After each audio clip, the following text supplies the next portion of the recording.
And almost evolution from like start west. Yeah, Totally. and they ran rings around the that was very entertaining. That sold out Sun Times.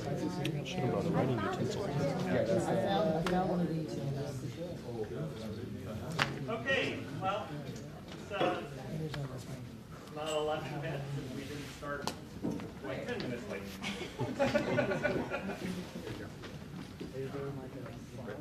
No, let's.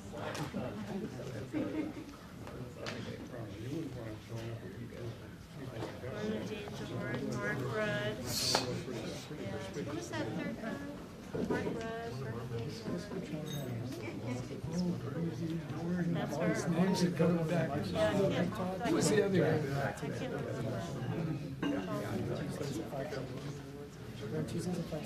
She's still alive. She's still alive. Trying to start this? Yes. Okay, thanks everybody for coming out tonight. Great to see such a great audience on a rainy Oregon day evening. So my name is Delaney. I'm from Platypus, the group that's organizing today's event. And let me just a quick word about Platypus.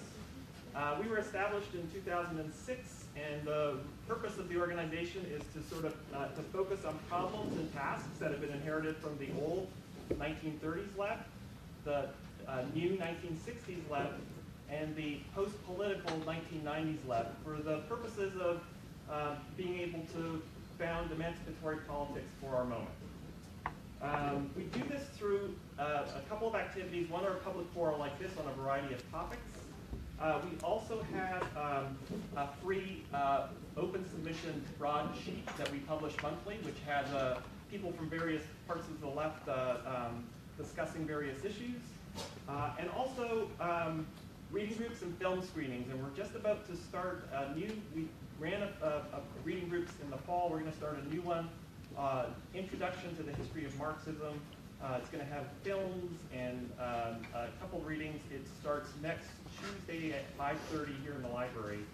There is a sign-in sheet that's going around. If you want to get notifications of future events, and hopefully we do another event, this is the first one, click that box. But if you are interested in getting notifications about the reading group, including the PDFs of the readings, let us know. Click that one. If you click the wrong one, let us know. When you get an email from us, we'll get you off that list. Okay. So tonight, our panel is 50 years of 1968, and it's going to be hosted on campuses across the U.S., the UK, and Europe to mark 50 years of this since this historic, really global event. If you caught some of the slideshows from Asia to Europe to the U.S., there was a real upsurge of activity that we will be talking about tonight. Let me introduce our panelists for the evening. Marissa Chappell is an associate professor of history at Oregon State University. She's the author of The War on Welfare, Family, Poverty, and Politics in Modern America in 2010. And she's also co-author of Welfare in the United States, History with Documents. She's currently working on a book on the Association of Community Organizations for Reform Now, or ACORN, and the transformation of working class politics in the late 20th century. Beside Marissa, we have John Zerzan. John lived in the Bay Area in the 1960s and has degrees from Stanford and San Francisco State. His books include Elements of Refusal, Running on Emptiness, Against Civilization, Twilight of the Machines, and Why Hope. And we also, John brought some books with him today as well over there.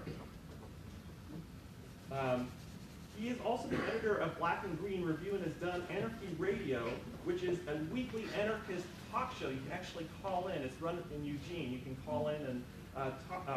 It's the only talk anarchist show that I know for the past 17 years. He also wrote to me that he may be best known for his connection with Ted Kaczynski and his supposed role in the 1990 anti-WTO disturbances in Seattle. Beside John, we have Rich Daniels, who's an emeritus associate professor of English at Oregon State University. He's a member of the Marxist Literary Group, which was actually formed in 1969, and the Radical Philosophy Association. And finally, we have Alex Grigio. He's a labor organizer based in Corvallis. He co-hosts the podcast Labor Wave Revolution Radio, and is currently collaborating on a project to revive the commons in the Willamette Valley, along with a group of co-conspirators that make up the Common Space Collective. Okay, so what is this panel about? Let me just quickly set it up before we get started. So the panelists have the same panel description. It goes like this. For a half century, 1968 has represented a high watermark of social and political transformation, a year of social upheaval that spanned the entire globe.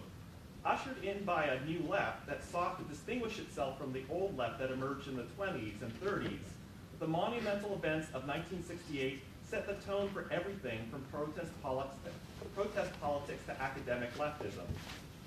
Today, with the U.S. entangled in a seemingly endless war in Asia, and people calling for the impeachment of an unpopular president, with activists fighting in the streets and calling for liberation along the lines of race, gender, and sexuality, the left's every attempt to discover new methods and new ideas seems to evoke a memory of the political horizon of 1968. Can we perhaps more than ever feel the urgency of the question, what lessons are to be drawn from the new left as another generation undertakes the project of building a left for the 21st century? Now, the panelists are going to really set up a discussion for us tonight, and we have a lot of people in the audience, I'm sure, have some great comments and observations. So what we asked them to do is really to be short presentations, 10 to 12 minutes for their opening remarks. After that, there'll be an opportunity for them to respond to one another, and sort of take note and take and sort of either say, oh, there's some similarities or some disagreements. And this is a great opportunity for you to get your pen and paper out if you see similarities, or there's things that you heard that were interesting you would like them to expand on, or if you have some observations or your own comments, that's the time to do it. We'll do 60 minutes. I promise to get everybody out of here by 9 p.m. Okay, and with that, I'm going to hand things over to Marissa. Let me just start. Am I first? You can be. I don't have to be. Somebody else wants to go first. We should have agreed on order. Do you mind going first? We can then have a straight line. Okay, I'll go All right. first. I'll go first. Thank you for inviting me to participate on this. I just want to start with a couple caveats. One is that I'm speaking as a historian of the United States. So that's two things, as a historian and as somebody focused on the United States. So those are some limitations. And I want to, it struck me in the description, and I didn't strike me before you read it out loud, that you say ushered in by the new left. And that's sort of where I want to start, because I'm going to encourage us to think more broadly about what we mean by the left in this period. And this partly comes out of a frustration as a historian of social policy, of social movements, of the political economy of race and gender. I find that historians of the U.S. left, many of whom are white men who were a part of the new left, write about the left fairly narrowly. And they write about, often they write about the working class in very narrow terms, meaning a kind of white industrial labor working class. And so I'm going to offer some comments that ask us to think more broadly about the left by pointing to some history, and then point to some ways in which a broader conception of the left, I think, can be helpful for us in moving forward. And the framework, since we're talking 68, that I want to offer is the Poor People's Campaign of 1968, which is a piece of this history that is often ignored or left out, or even by historians considered a failure. If you don't know, the Poor People's Campaign was Martin Luther King Jr.'s idea initially, which was to kind of move from civil rights to human rights. And so he wanted to bring a multiracial coalition of poor people from all over the country to Washington, D.C.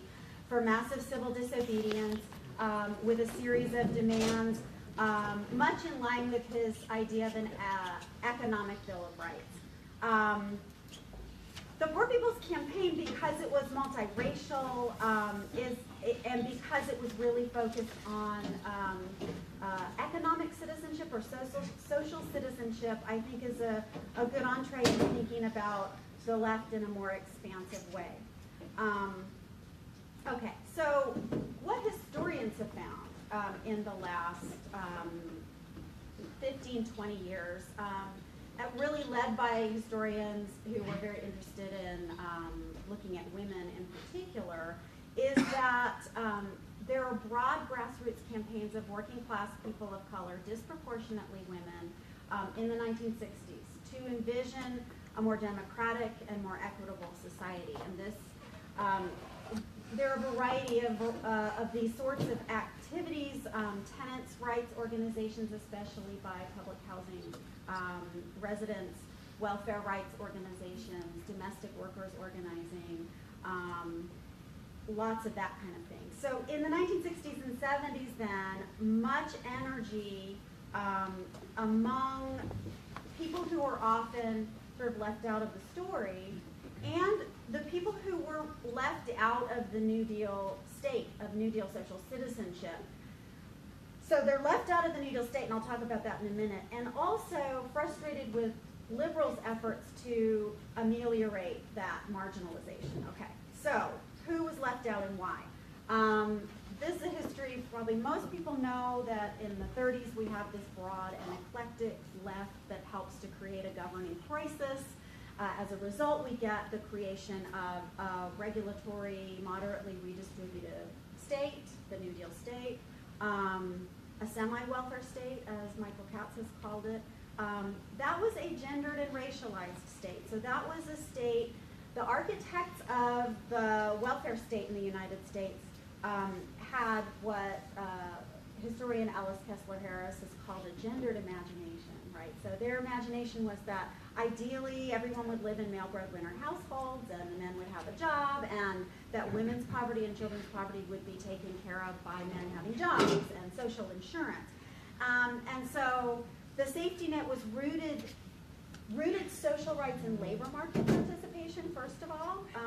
So it was your participation in the labor market that won you a pension, that won you unemployment insurance, right? That won you these social rights. Social insurance was largely focused on male breadwinners, on industrial workers. There were residual programs like aid to dependent children and other public assistance programs that were really considered, that's for people who are sort of left out, but they're not going to be a big portion of the population, right? This is also a racialized New Deal state. So this male breadwinner protected family model is envisioned for white people. Black workers were largely excluded from the best protections of the social welfare state. White wives were included as economic dependents of men, and this meant that people of color were disproportionately dependent when they could get it on the public assistance parts of the welfare state. Then, of course, I'm sure many of us know about the vast federal subsidies via the GI Bill, the Federal Housing Act, that one historian has called affirmative action for whites, right, that had really deep and dramatic spatial and long-term consequences. So that's a lot of history that I'm trying to condense here. The result of this is that we get in the mid-decades of the 20th century a broad white middle class. It cements a kind of a white identity politics that in '68 Nixon speaks to in his silent majority idea. Those left out of that state immediately and consistently challenged those limitations. So in the post-war years, we have a robust left in which white working class women and people of color are central players. Coalitions of working women, multiracial coalitions of working women demanding a continuation of public funding for childcare after World War II. Working class women fighting within their unions because they couldn't get a broader commitment. for maternity leave, for equal pay. The National Negro Congress, the Civil Rights Congress, black organizations that had ties to the Communist Party but were broad coalitions, fighting for racial equality, fighting for civil liberties, connecting the plight of people of color in the United States to people in the colonized and decolonizing world, caught in the crosshairs of Cold War politics. Of course, those kind of liberatory 1940s politics are shut down by anti-communist repression, but mass movements among those same folks, right, don't go away completely, and they reemerge in the 1960s. The liberal answer to that in the 60s was, okay, we'll establish formal equality with civil rights laws. We will ensure economic growth with macroeconomic management, and we'll provide a war on poverty and other sorts of compensatory and rehabilitative policies. These responses did little to address the kind of deeper structural causes of economic and spatial inequality.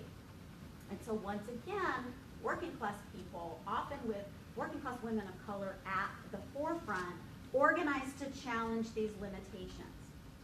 They organized to demand access to social rights. So domestic workers were organizing to gain access to the Social Security system, to unemployment insurance, to labor protections that they had been excluded from in the 1930s. Welfare rights activists were challenging restrictions on public assistance. They won new rights for participants. It was because of welfare rights activists that many states even adopted WIC, even adopted food stamps. They forced their states to do so through political activism. They were demanding an expansion of social rights. So welfare rights activists, for example, asserted that caregiving has social value and should be remunerated.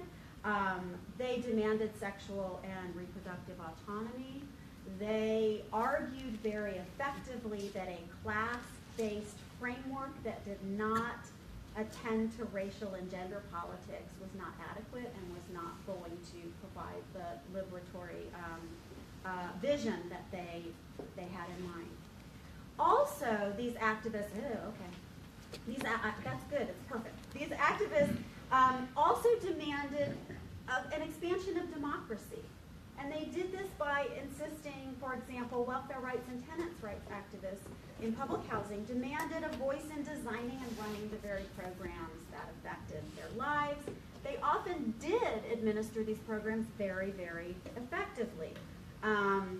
Native American, Latino, black communities demanded community control of schools and housing and social services.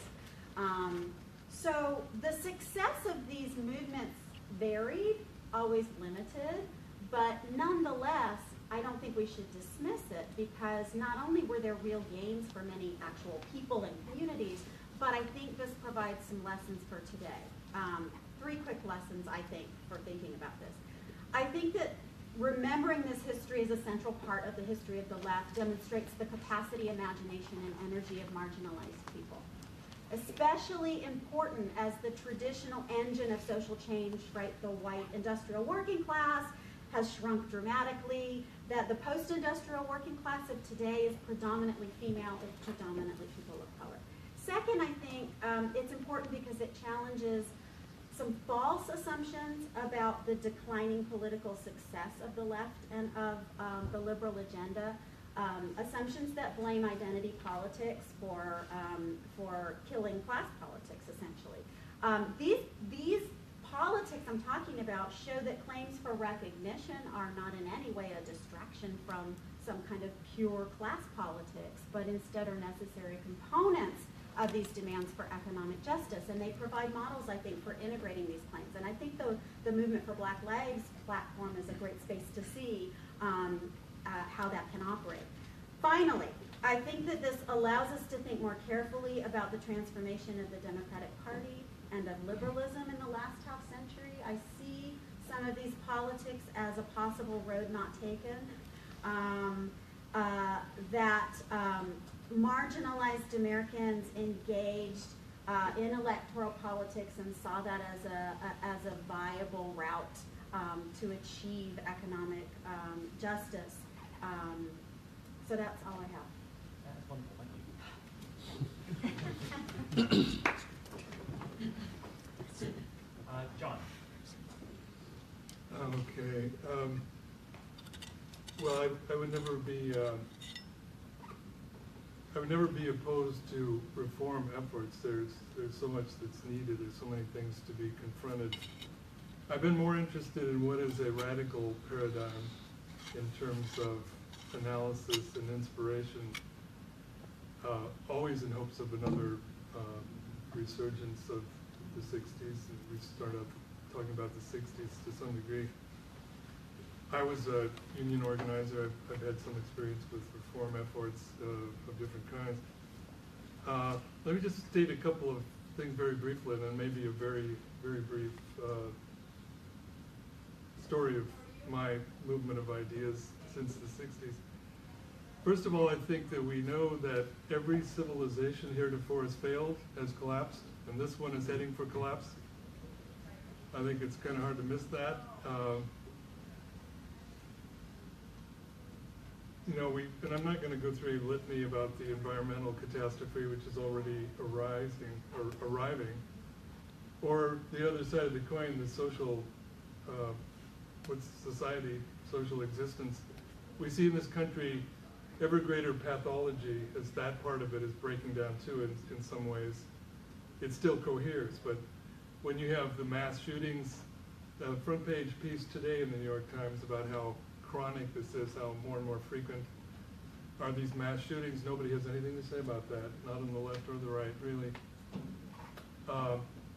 The opioid crisis deepens, the suicide rates go up, and so I think we've got to, well, we don't have to, but what always interested me is what accounts for this? What is the depth that we need to see what drives all this? How do we get to this place? Are we not at a civilizational level crisis? And I think some of us feel that if the future isn't to be somehow primitive, there won't be a future. If we keep on going with what really was so central to Marx, namely taking away all fetters that put brakes on the enlargement, the fulfillment of the means of production, well, that's what's killing the planet. That's what's killing society, because mass production means mass society. And mass society is turning out to be a horrible idea. It's not healthy, it's not, community is gone. It's been devoured by mass society.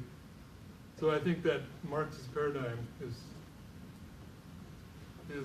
way off base.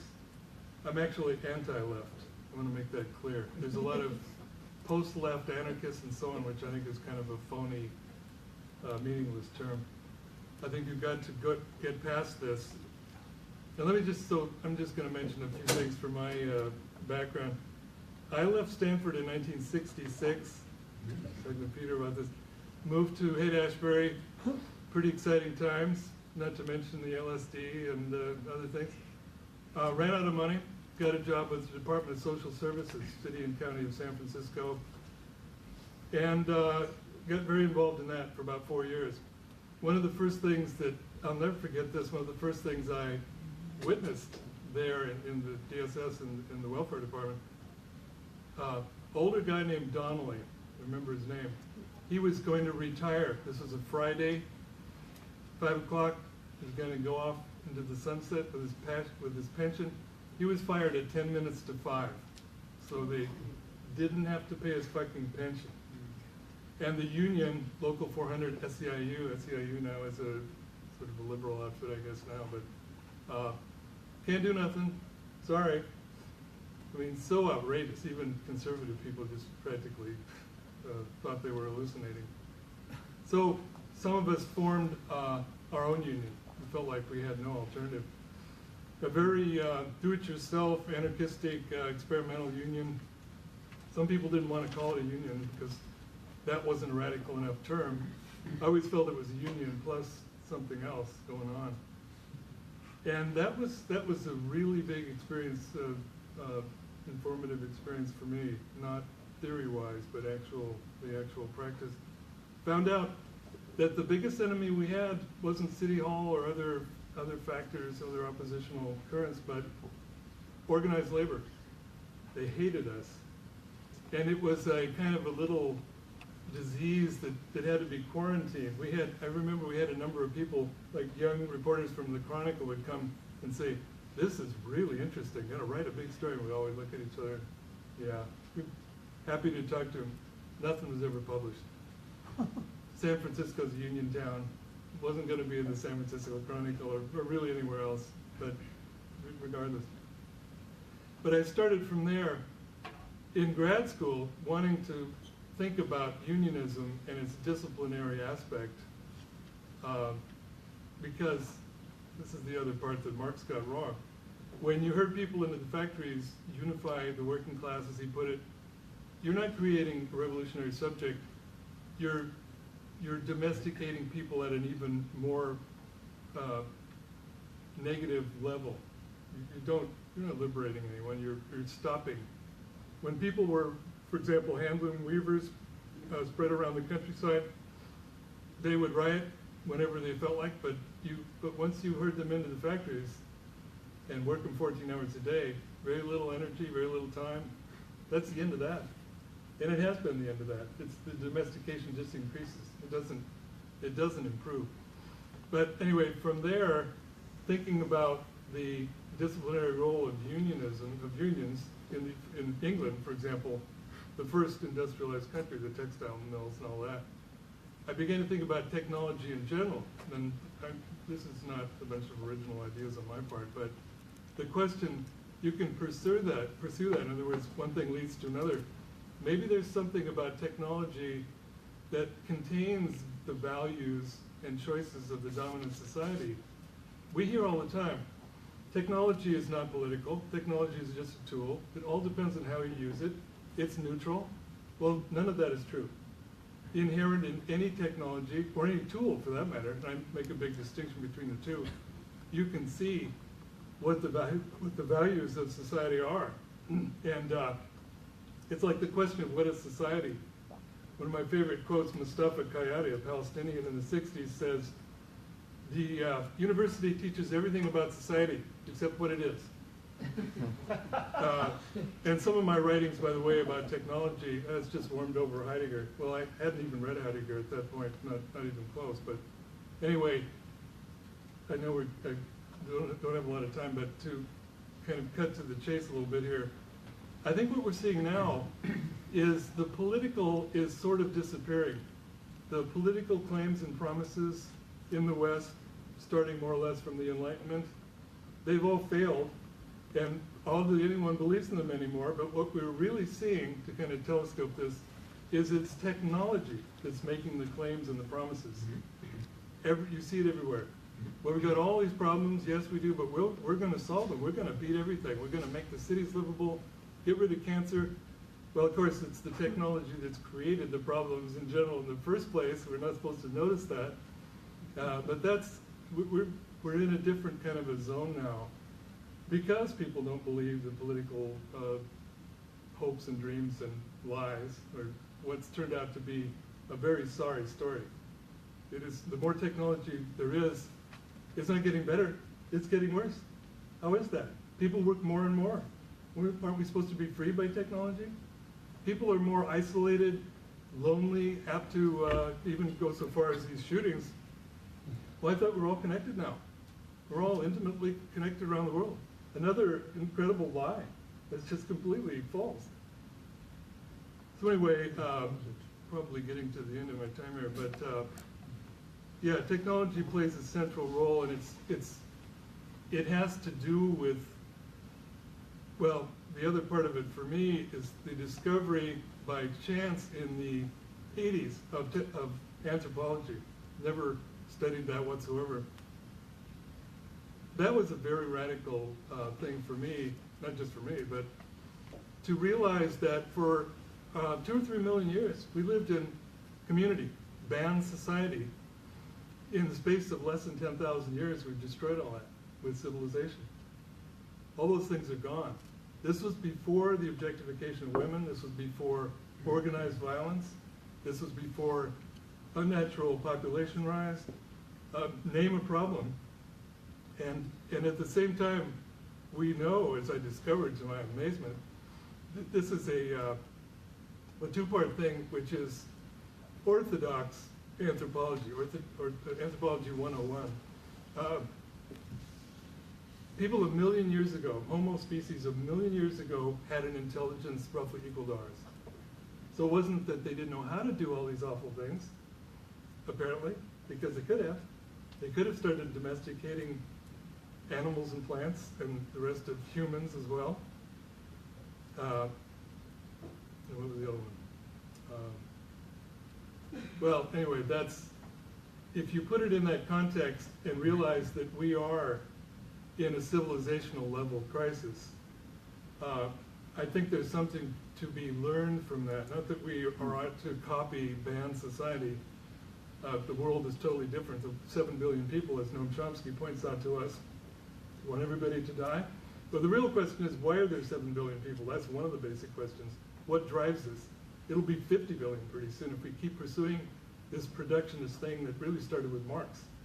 The left is part of the problem. It hasn't done it better than the right. And you got to be, I always thought to be radical means to be leftist. Well, I've left that behind. My union experience set me over the many, many years to various conclusions. One thing leads to another rather easily if you have the time to pursue things. Anyway, I probably haven't totally persuaded all of you all of that stuff, but I'll leave it at that. Thank you. Thanks, Bob. Outside of my time, I'd like to say that John, among people on the left who have an interest in anarchism, John's books and writings over the years, things he's said and done, have been of constant interest. And I think that that's really, it's not a relation to Ted Kaczynski, but it's his work over many years that has been of interest to us. I'm no anarchist, but I found it interesting too. So I'm going to talk about maybe the opposite point of view, certainly concerning Marx.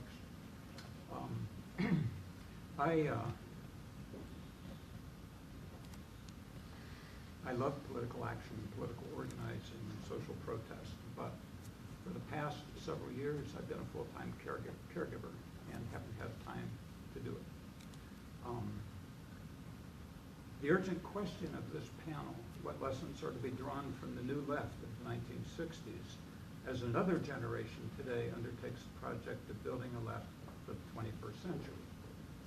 I'll try to address this in terms of the relations of theory and practice, especially of critical theory, an updated version of the one Theodor Adorno derived from the work of Marx and from history and experience.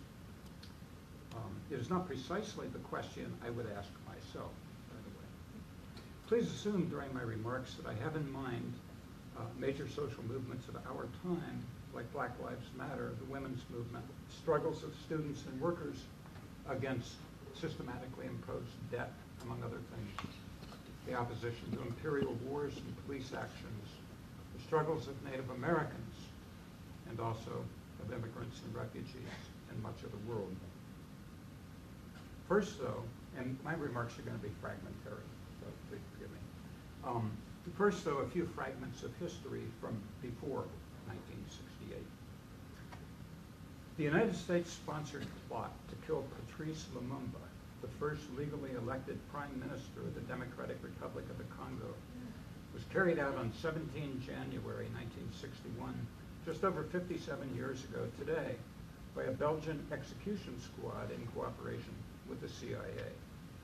Lumumba was an internationally known, popularly respected hero of the struggles for national and human liberation. He meant a lot to me in my 20-year-old ignorance and to my buddies at the time. It had a big effect on us. The uranium that the U.S. used to make the atomic bombs dropped on Hiroshima and Nagasaki came from Congolese mines. Ludo DeWitt, author of the best book on this crime, calls it, quote, the most important assassination of the 20th century. And I would agree with that, actually. Rosa Parks, on December 1st, 1955, refused to give up her seat in the colored section of a bus to a white passenger in Montgomery, Alabama. She was not the first African American to do this, but her action became internationally famous. And with Martin Luther King Jr. and others, she started the Montgomery bus boycott.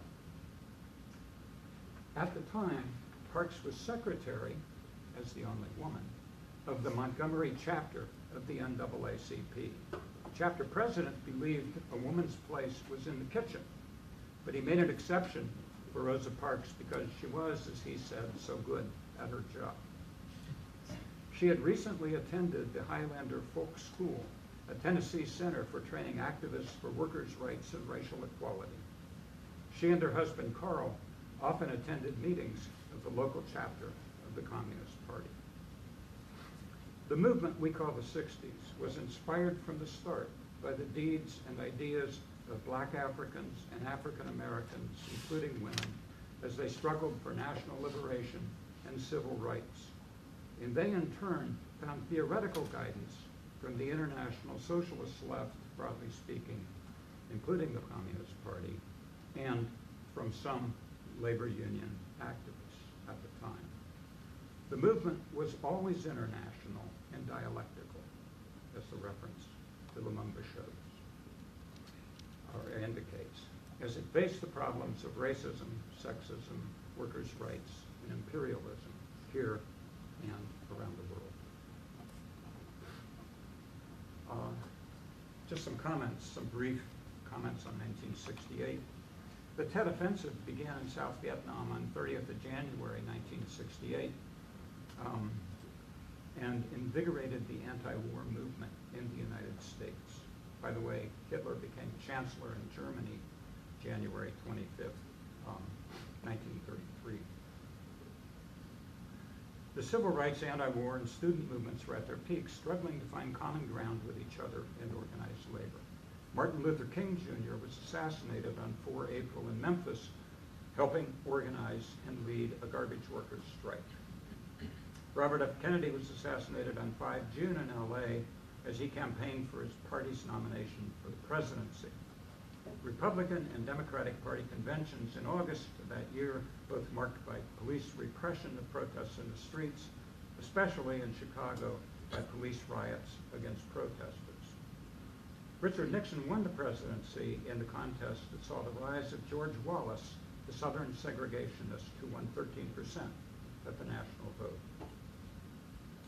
And then skipping ahead to what I would might think of as the end of the 60s proper, the U.S. secret bombing of Cambodia began on 18 March 1969, lasted through 28 May 1970. 3,360 B-52 sorties dropped 108,823 tons of bombs, carpet bombing the eastern section of that small neutral country. The U.S. war against the people of Vietnam went on until the mid-1970s. Civilization, indeed.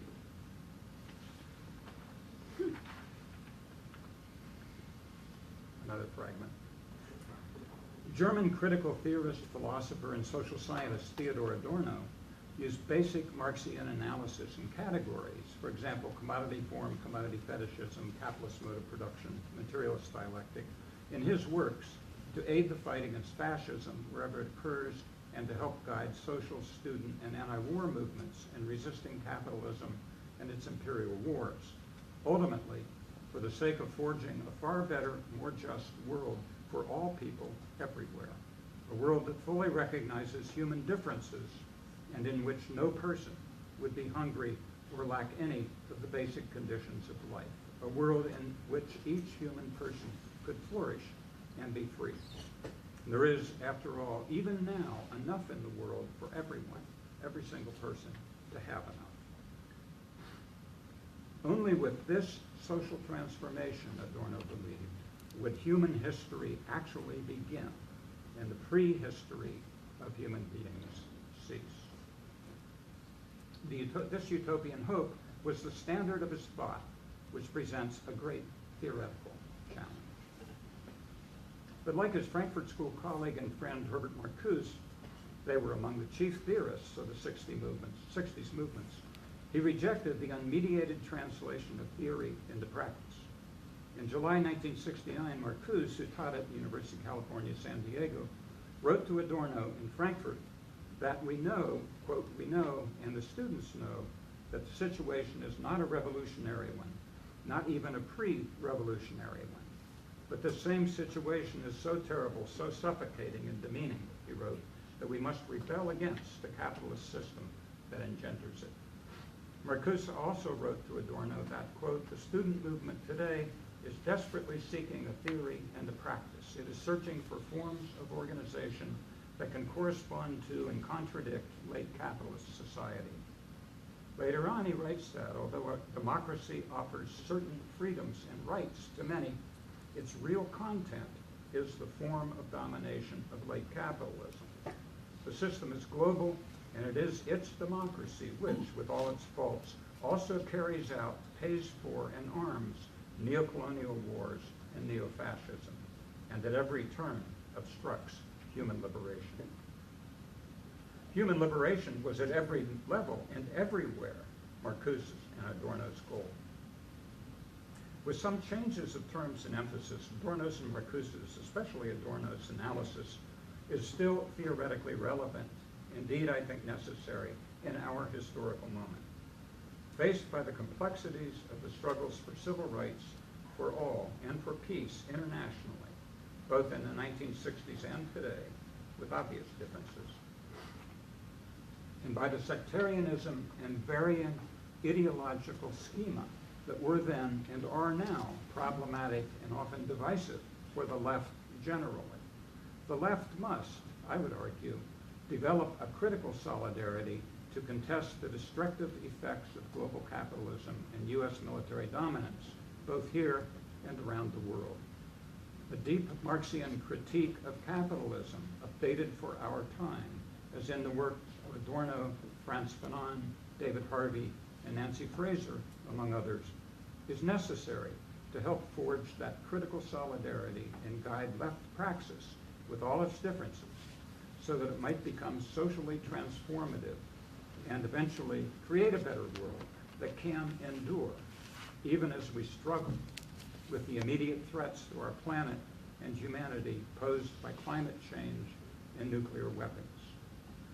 Without resort to Marx, protest movements are co-opted by capital and become part of its repressive system, parts of the vicious circle. With Marx, there can be a way out, although there is no guarantee. The stakes are high. These are no easy tasks, theoretically or in practice, but that is where we are.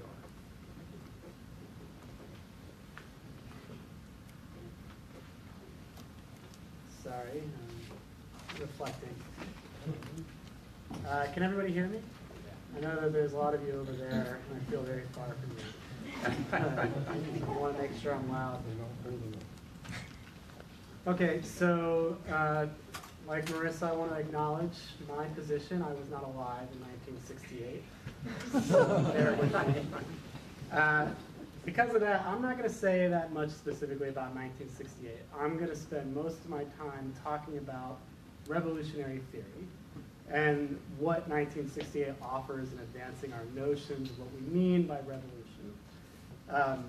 For full disclosure, I firmly believe that revolution is possible. I don't understand post-political. I don't know what that term even is. I don't think that's true. And I'm going to make kind of a claim as to why. So I'm going to focus on 68 as discussing the divisions within 68 among leftists on the questions of what revolution means. And then I'm going to close with some brief thoughts on how I think we can actually move beyond these divisions. So everything is going to be kind of abstract. Sorry. It's going to be a little generalized too, but hopefully we'll have time to talk more about this. So in his book, After Liberalism, the thinker Emanuel Wallerstein argued that the movements of the 60s culminated into the world revolution of 1968. Like Marissa Chappelle, Wallerstein does not narrow what he means by the movements of the 60s to simply the New Left. According to Wallerstein, since the French Revolution, there existed at least 6 fundamental premises on the idea of revolution, which was accepted by the left. But 68, he says, called them into question. And he provides this following summary of how 68 advanced our theories on revolution. So, quote, 1, the two-step strategy, first take state power, then transform society, is no longer self-evidently correct.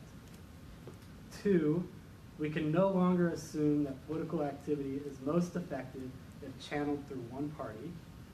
3, the labor-capital conflict is not the only fundamental conflict in capitalism. There are also contradictions revolving around gender, race, ethnicity, and sexuality. 4, democracy is not a bourgeois concept, but a profoundly revolutionary anti-capitalist idea. 5, an increase in productivity is not an essential goal of socialism. We need to address capitalism's ecological human consequences, including consumerism and the commodification of everything. And 6, we need to reassess our faith in science and reconsider the complex relationships between determinism and free will and between order and chaos. That's the end of it. Had Wallerstein, read any anarchism, he would have known that these are actually not accepted positions on the left since the French Revolution. But nevertheless, and I would say that he's reflecting what were probably considered better Marxist orthodoxies by saying that these were the challenges to the ideas of revolution. But nevertheless, I think it's like a pretty good summary of what 68 offered. Now, the debate clearly did not end in 1968 over these topics. Like, Wallerstein says that these became questionable premises. Well, clearly only questionable to some. There was deep sectarianism that just fractured what we call the left into all these little pods of different people infighting, and such infighting really still lingers today. And I would probably even say that there might be more sectarian clubs today than there were then.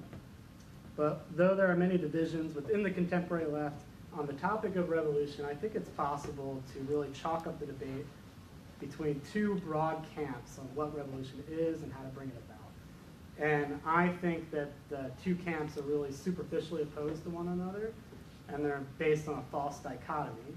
But that's why I want to pay attention first to kind of the generalized features of these 2 camps, then talk about how they're bogus. I call these dichotomies the difference between prefigurative revolution and strategic revolution.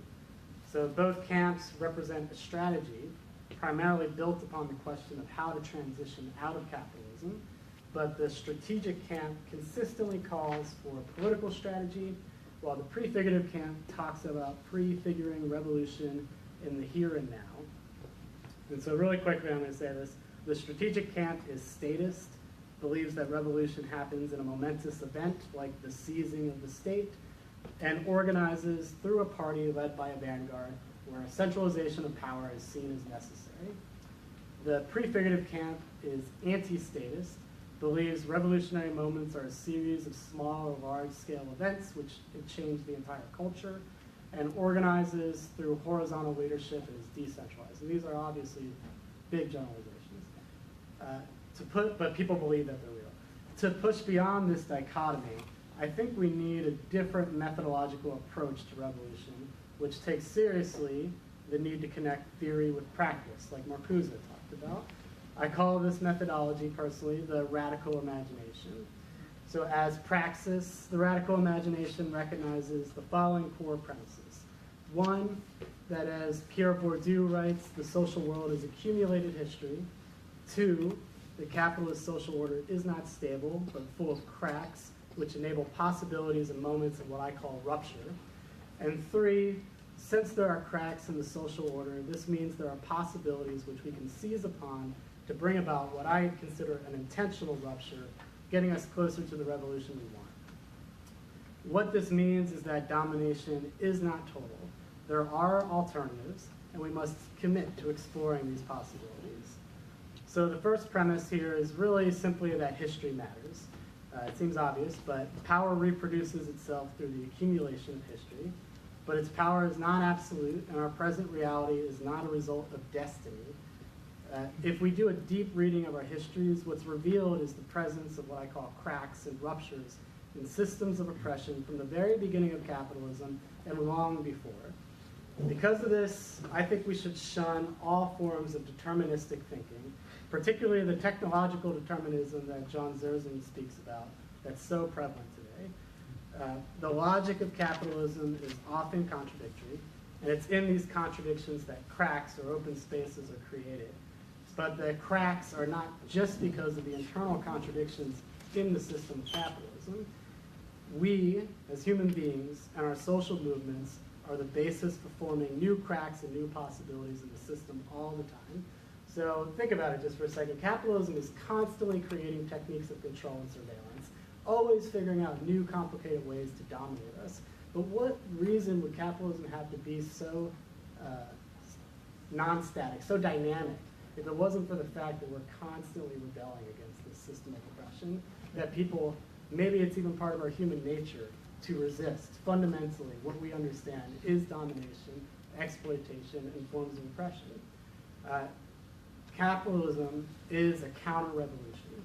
In its origins, it was a counter-revolution to liberatory projects happening then, and its whole history has been a series of constant counter-revolutions against liberation movements and social change that is happening all the time.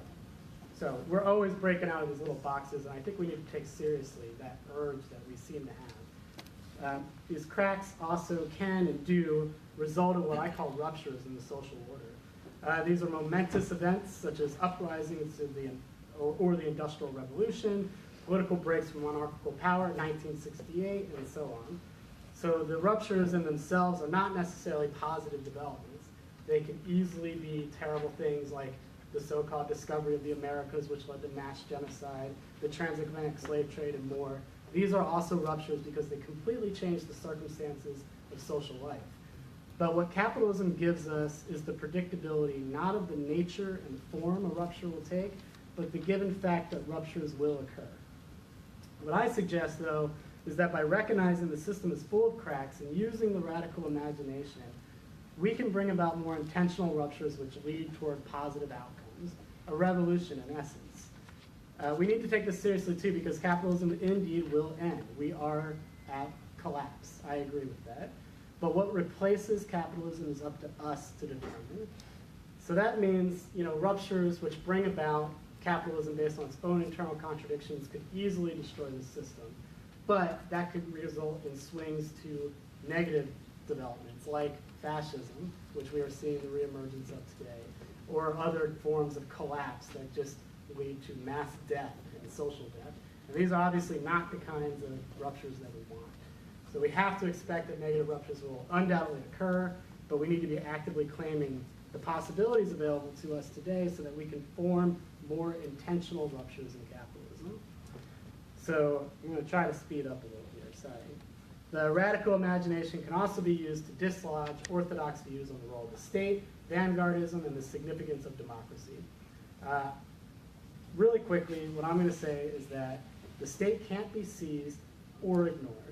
So then we should see the acquisition of state power as a tactic, not an end goal. The vanguard should be understood simply as a frontal assault on capitalism, but since capitalism is indeed a global system without a permanent center, there will not be a vanguard in the singular, but vanguards in the plural, which requires us to move away from asking the question, thank you, who will lead the revolution, to asking how can we begin recognizing the rebellion latent in each and every one of us. And then finally, democracy is not some aristocratic bourgeois idea. It wasn't invented in the reading rooms of white men. If anything, these white men are anti-democrats that we call Democrats today. So we need to really reconsider that democracy is actually a radical revolutionary prospect, and it means simply participating and engaging in the shaping of decisions which impact one's own life. So, I would just want to say quickly that I think that through our creative capacities are really the greatest spaces that we have for contesting domination. It's usually through arts and creative expression in general that we find our imagination able to create new visions of what worlds we want. And then we have these visions in front of us that we start working towards. and really imagining things so much differently. So that's what theoretical imagination to me really is about. It's about blasting open our dichotomous thinking, recognizing that dualisms are never real.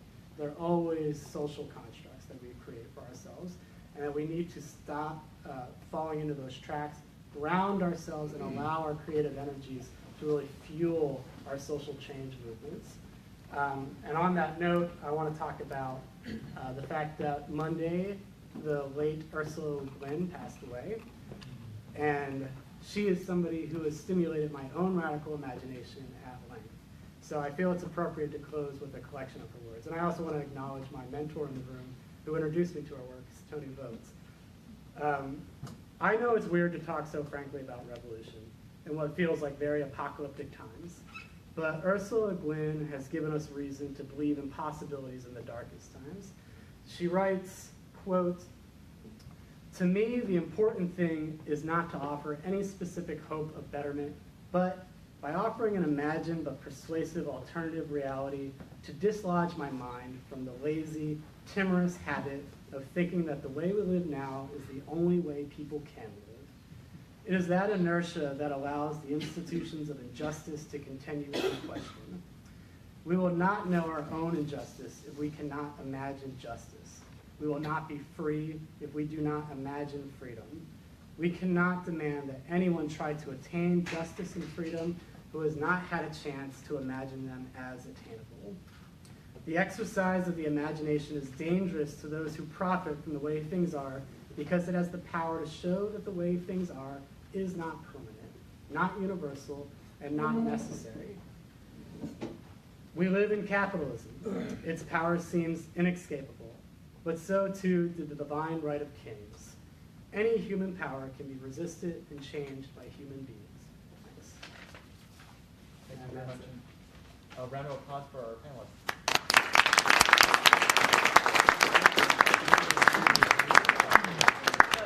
I really want to bring the conversation back up, but I just want to give our panelists a chance to make quick responses to one another. And Marissa, if you're okay to start off. I don't know what to say. I'm processing.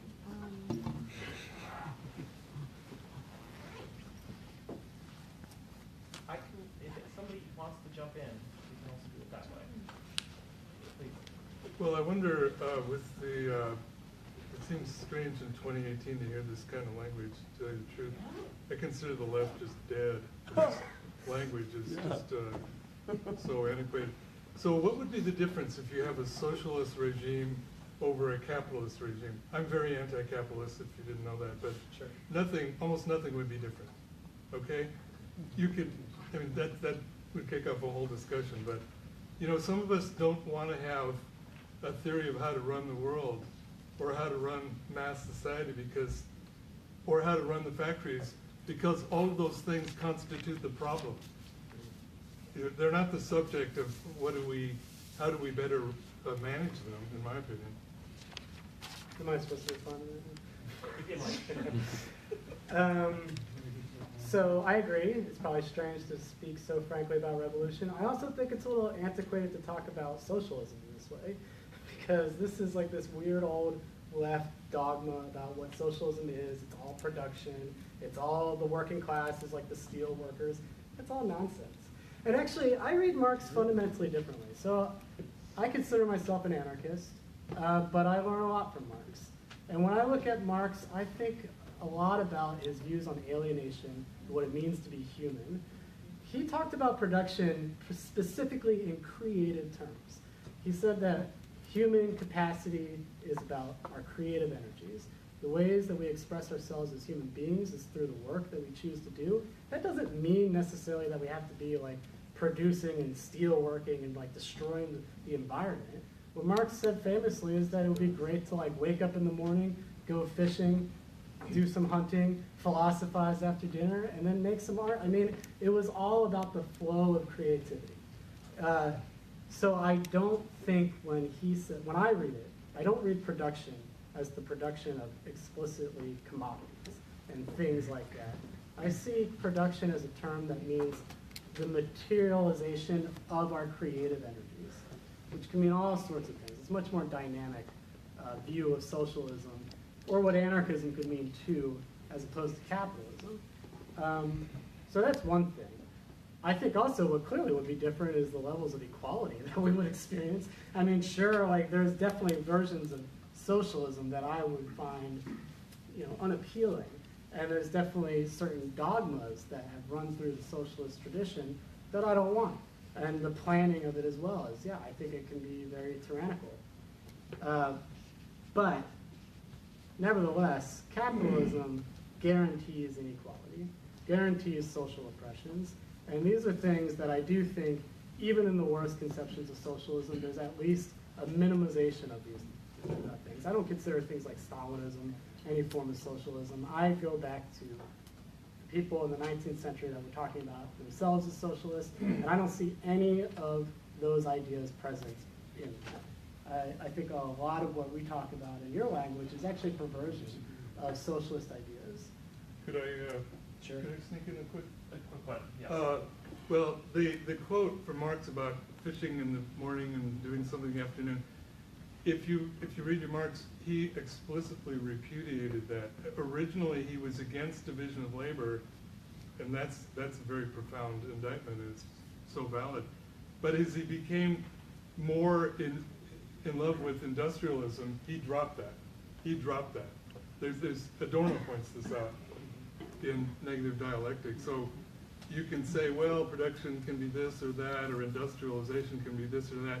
One thing it is, and we don't have this technology without it, and that is millions and millions of people enslaved in the mines and the smelters and the warehouses and the assembly lines. We just don't have it without that. And so to talk about liberation while ignoring that is ignoring most of the population of this planet. I have a feeling this will come up again in the Q&A, so I do want to give Marissa and Rich a chance to also contribute their responses. Okay, just a quick general response, which is I just find it interesting the kind of back and forth between a kind of abstract theorization of how the world works and what ought to be done, and a kind of work on the ground. And I think part of what you're trying to do, Alex, is kind of bring those together. But I'm much less well versed in the kind of abstract theorizing, and much more versed in, and I guess interested in actual organizing that's happening and doing the work. And I guess in a way that makes me more optimistic, because I see the radical imagination sort of at work now and in the 60s and in the 70s and in the 80s and in the 90s. So that's all I would respond with. Generally, I think John has what I would, and a very outdated and narrow view of what has become Marxist, Western Marxism in the present day. So that I don't think that the comments you make have more to do with Stalinist society and traditional Marxism of that sort. Determinist productionism and so forth. I think that with the 60s and the Frankfurt School and the stickers that have come after, and activists that kind of gotten beyond all that. And certainly the Marxist left has been dissociating itself from all that for quite a while now. So the other thing I'd comment on, and maybe in relation to what Marissa just said, practice is fine, and it's tremendously important. There's nothing like action. There's nothing like organization. Chomsky points out time and again. But on the other hand, it can be blind at the same time in any strategic sense. So what do we want? What do we want the world to be like? What dangers do we face? And how can we face them? And how can we get beyond them to something else? So these are theoretical concerns. And those who are involved in action on the ground are not thinking theoretically. Now, it's not that they should, because everybody doesn't and everybody can't. But there needs to be kind of theoretical guidance for these actions. It's a very difficult thing to do because these people are kind of at each other all the time, I think, on the left. It's a very difficult thing to do, but it's the great challenge, I think, of our particular moment. There's a big rise in leftist activity, and activity on, I don't mean the democratic left, but activity on the left in our time, and among young people. But without some kind of real theoretical guidance, this can fall simply into repetitive patterns of co-optation by capital and a kind of vicious cycle of constantly feeding into capital time and time again, as we saw happen so often with the gains of the 60s, I think. And so to me, this is a theoretical challenge. That's not the only thing there is, certainly by any means, but it is. But if we're going to get out of this trap, this big complicated trap, and we may not, it's necessary. Thank you very much. Okay, we have, I promised to get you guys out of here at 9. We have 55 minutes. Thank you. So I would like just to comment, please do not think that there is no difference between capitalism and socialism. There is a great difference. And don't think about socialism looking at China now or looking at the Soviet Union. I would really like you to be more educated than that, because what happened to socialism is really sad. And it is, if there were so many failed socialisms, it doesn't mean that we cannot fight still for something that would be better. That's all I want to say. Okay, thank you. Maybe, does anybody want to respond to that, or I can just take another question? Okay. Yeah, there were a couple of phrases that I was looking for that I didn't hear from anybody. Profit motive. Profit motive is the driving force of any corporation in the world, and it determines everything that corporation does, or they'll go broke if they don't. The other one is property ownership. Property ownership, divide the whole earth up into pieces and own it, acquire it, accumulate property. That is the goal of it. And I didn't hear anybody talk about that. And I think I need to get, and there's more on that line of thinking to be talked about. But those are the demanding forces. Nobody talked about cooperative. You're talking about there's no socialism. There's socialism all around us. We have cooperative grocery stores, which are a small step towards the public ownership. Public ownership is what we need in a democratic system. We need education. The people are so far behind as far as mass education. We're long past challenging the Pentagon, with arms. They got us beat there. But I learned the word early on. I was a youngster. I moved from northern Minnesota to western Dakota. And a big black limousine pulled in one day with two guys in black suits and coats and white shirts. And they just wanted to talk to me a little bit. They wanted to know if I'd heard of any subversive activities in the community. Well, I was a little taken aback there. But I thought about it for a minute, and then I said, I said, what's subversive? Well, they looked at each other and kind of dumbfounded, because they weren't expecting that kind of a question. But we're at that point now. We need subversive activities. We need to subvert the military system and the Pentagon and people around us. Subvert the thinking of people who think that they're living in the best of worlds as there are. Throw away your Comcast Infinity and get yourself a dish. And then you can tune into Dish Network and Amy Goodman's program and a bunch of others. Well, You will learn a few things. By the way, I'm not an academician. I finished high school, but English was my fourth language. I learned most of my politics through observation, experience, and so forth. I grew up on a farm in Minnesota, and I think every kid should grow up on a farm, but that's impossible. I went off to the Merchant Marine Maritime Service, and I worked with people of all different nationalities, crossed the Atlantic Ocean 18 times by boat.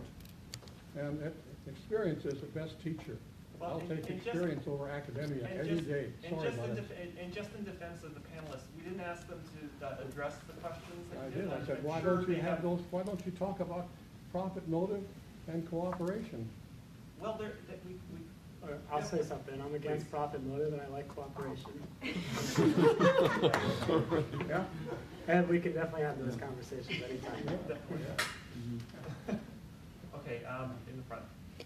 Yeah, I got a quick question. And this is just, I guess, directed at whomever, but do you have any sort of opinions on the ecological crises we're facing right now? Because, you know, it's all well and good that, you know, we can have public-owned everything, but if we all burn up or if all the animals die or if the topsoil's gone, it doesn't really do us much good. Is there an answer besides just, oh, we'll just take over the government and replace all of the factories with solar panels?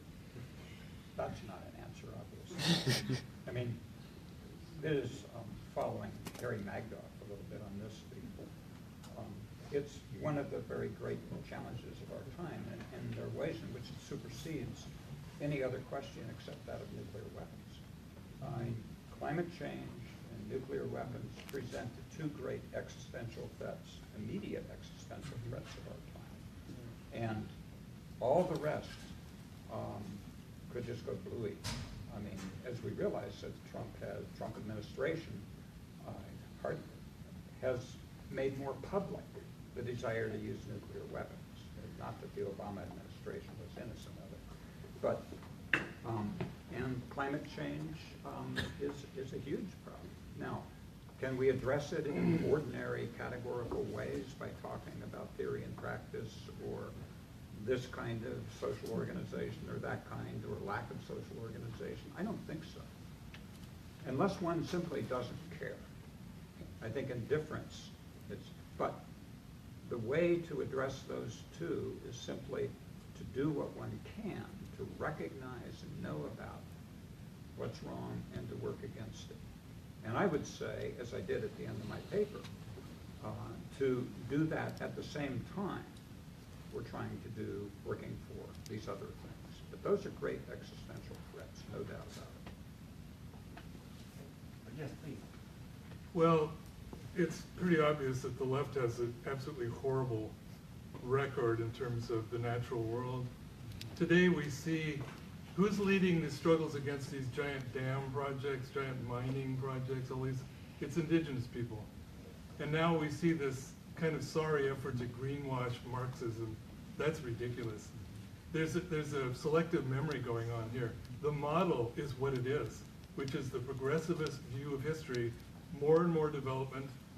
And now, oh gee, suddenly all the Marxists are all green or something. Well, I'm glad that they are, except it's rather dishonest to do that because the record is very plain. There's been absolute disrespect of the indigenous dimension historically, and I'm glad that if people change their minds, that's great. I try to keep an open mind over the years. I've moved my own position here and there, but let's be honest about the actual the background of it, the models of it, the real definition of it. If you change all that, well, to me, you're not a Marxist anymore. You're not a leftist anymore. You may be a radical. You may want to change everything instead of just changing who's running production. That is a really inaccurate and narrow-minded view of what I've been trying to talk. I'm making a general statement. I wasn't necessarily it attacking you. Well, no. What I just stated is absolutely true. I mean, I'm sorry, but it is. If it's Few embarrassing to the things left, that's are too bad. absolutely true. Well, maybe I can interject something that I think about this. The history of ideas shows that all these things are not static. So I agree. There's definitely dogmas and Marxist orthodoxies that exist. And if you look at it and you read, your Marxist literature, you can definitely see that kind of productionist, progressive stages of history kind of viewpoint. But just because one old dead white guy said it doesn't mean that that's the way that everybody has to read into this huge body of ideas. Extremely dismissive. I mean, I'm trying to say that there's open readings of Marxism, and that Marxism, like other forms of theory and thinking, can be dynamic and change and adaptable. I don't. None of the Marxists I know think anything other than that, and have thought for a we made progress. So this is the point in case, though. Jody Dean is a thinker that I find interesting. I don't agree with a lot of her points, but she makes a great point in pointing out that for whatever reason, we've gotten into this framework where we're always allowed that capitalism is dynamic. Capitalism can change, it can shift, it can always capture new commons, new ecological crises, it can maximize profit off of, and it can keep adapting and changing and shifting around. But things like communism are dead, and they're never allowed to change. Communism is never seen as a dynamic force. It's always a static, dead, ossified thing, as though it's like stuck in the past and it's never been updated through time. And I would just challenge people to maybe kind of do more of their own investigations in these ideas and think through. Jody Dean's work is called The Communist Horizon. I want to give people like specific things they can actually go look at. It's an interesting piece of work. On the question of like environmental degradation and like the possibilities, a recent book came out by Betsy Hartman called The America Syndrome, and it's really valuable to look at because she helps us see things from a different angle. In particular, she points out that the history of the United States has this extraordinary trend of apocalyptic ideas. And for whatever reason, the notion of apocalypse is so much more pronounced in the United States than anywhere else in the world. And so that's what she means by the America Syndrome. She links it to our Puritan roots, as a colonized nation state. And she also points out that the way we talk about climate disaster is in extremely loaded terms. Even, for instance, the idea of climate refugees. Climate refugees frames things in a particular way where we think automatically that the human nature of every individual is to fight for themselves, to like compete over scarce resources, and to flee and to take and to plunder and to like, just grab at everything. It's neoliberal capitalism. What she says is that there's actually the possibility, and this is what we've seen through evidence, is that people have a tremendous capacity to find forms of cooperation, even in the darkest times, even amidst crises, even in things like Hurricane Katrina, where we see all, like Rebecca Solnit says in Hope in the Dark, all of these forms of cooperation, care, and mutual aid. We are not destined to go in one particular direction. We are dynamic people. The ideas that we live under are dynamic. They can change. So what we have to do is organize together and make the world that we want under the conditions, obviously, that we're given. Marissa, did you want to come in on this? The one theme that I thought, yeah? No, go ahead. Yeah, the one thing that I thought, there was a way in which, the way your remarks came out, there was, you mentioned this as well, that the kind of theoretical part of it in some ways seems distant and almost a distraction. I don't know if that's a... Yeah, I think that, it's back to that narrow definition of what is the left, and I guess you could say that the left is Marx, and just That go isn't with what that. I said. I know, I'm saying one could. John does, it seems, that that's what the left is. And so, for instance, you're saying that indigenous peoples fight, right? The left didn't participate, and that's sort of writing that out of a left, whereas I see the left, maybe because, I don't know why, I'm just going to say as a historian, but I take a much more expansive view of, and dynamic, as Alex was saying, dynamic view of what the left is, and I don't see the left as tied to any particular doctrine or, anyway. What is the left? This is one thing I keep wondering. I think I could be called left. Are left? Is left everything to the left of center? Are liberals left? They focus on education, community involvement, all these nice issues. I think of the left as being intellectuals, people who are trying to work these issues out, or SDS, which was big when I was down at Stanford in the late 60s too. But it's easy to portray the left as being unrealistic, and visionary and foolish.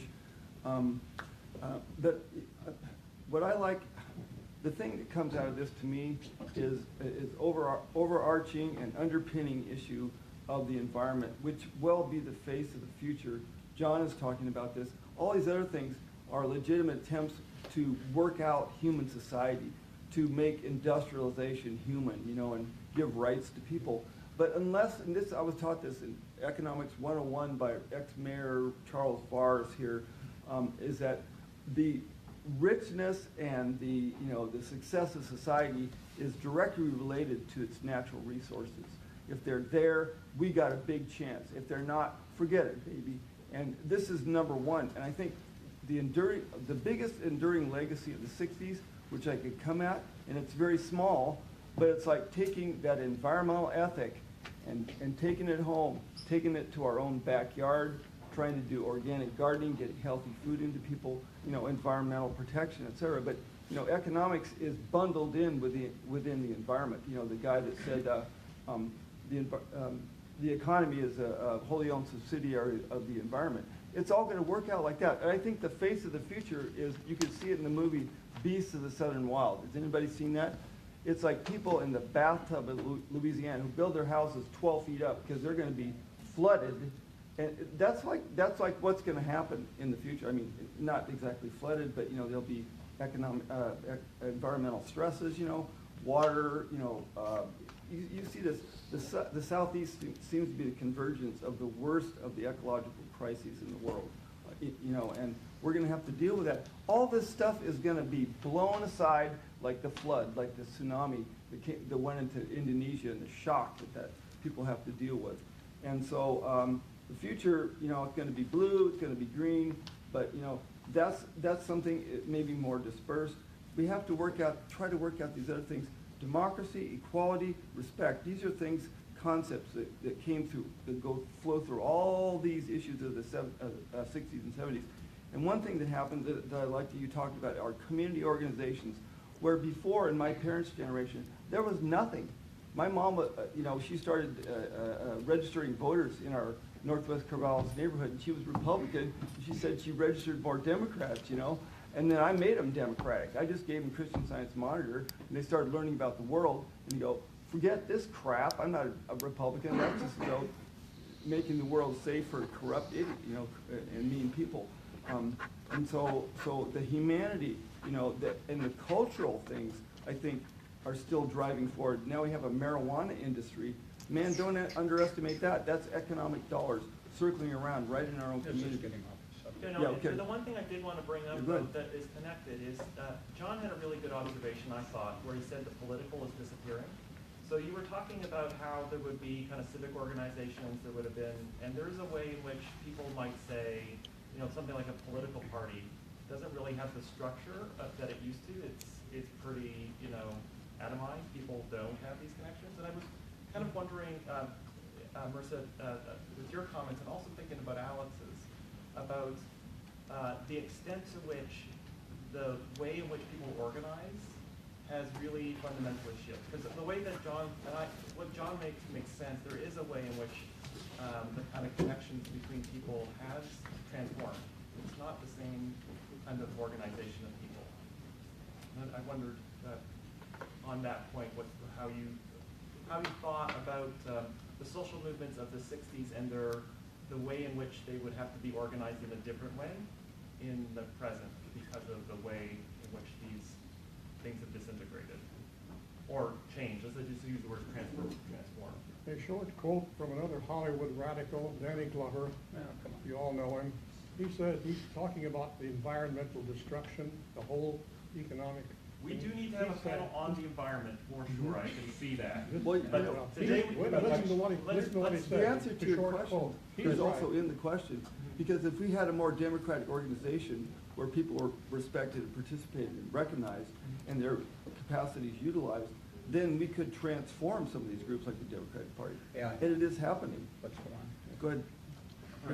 I don't know if anybody wanted to. I'm quoting Danny Glover. It's community. It's community or chaos. It's community or chaos. I'm a communitarian. I use that term as a modern term if you can get away with. Maybe we could take like a series of questions. I see that you've been wanting Thank you. to ask I'd like to ask a question to Mr. Zerzan.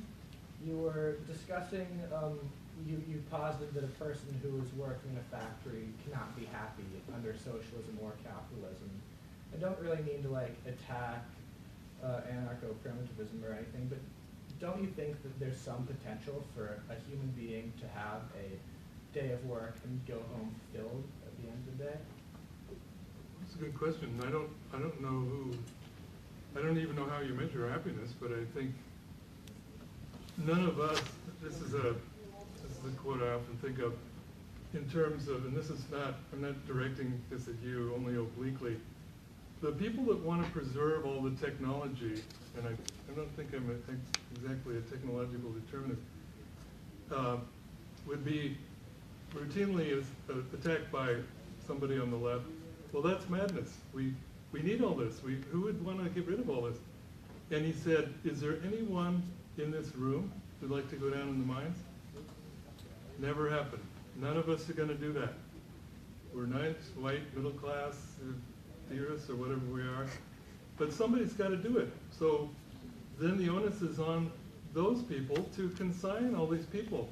And it strikes, I don't know, again, the subjectivity of happiness is one thing, but if you're worked to death, you've got no time, no energy, you don't have the chance to sit down and think about certain ideas or think about artistic stuff or whatever, doesn't strike me as super happy or fulfilled. Even though people do, of course they make the best of it. And we know in this world, some people, of course, would be absolutely happy to get a job in the mine because they don't have any money. There's the coercion of capitalism, obviously. But is that the world we might project or think about or work toward?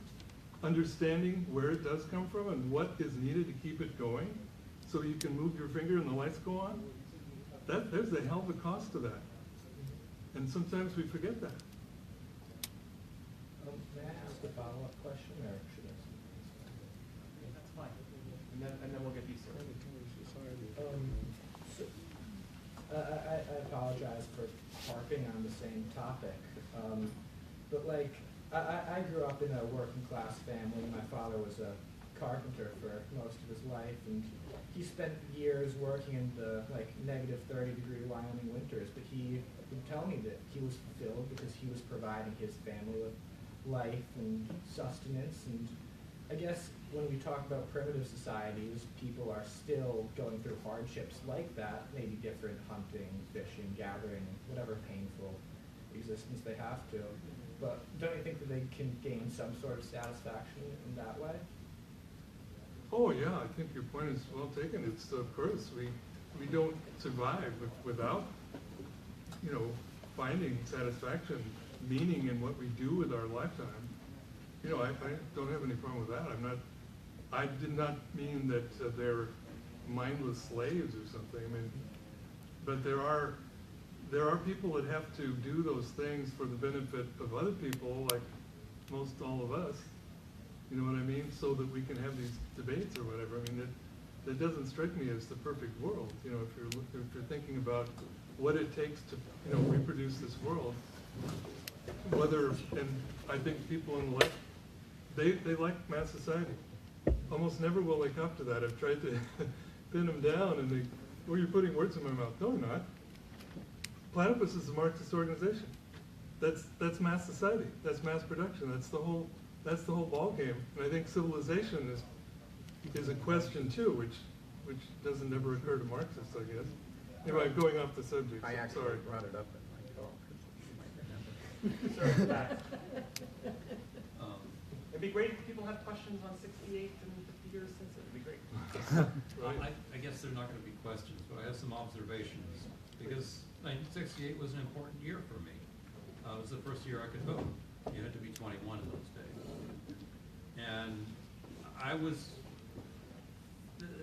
really this was very formative, because I was faced with the choice to be very familiar with anybody who voted last year, of two completely unacceptable candidates.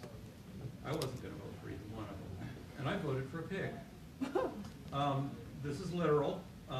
His name was Pegasus, and he was run as obviously a right-in candidate by an outfit called the Yippies. And I think I'd make a case that they were probably the most radical group around in the 60s. And they're worth looking up. I'm not going to take an hour to try to describe it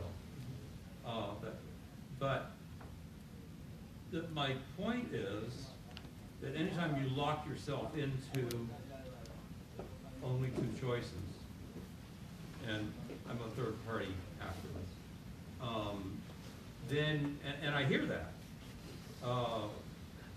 even on the panel, you've crippled yourself. Would you explain that, please? I hear a discussion between anarchists and Marxists. And I would remind everybody that anarchists are normally considered part of the left.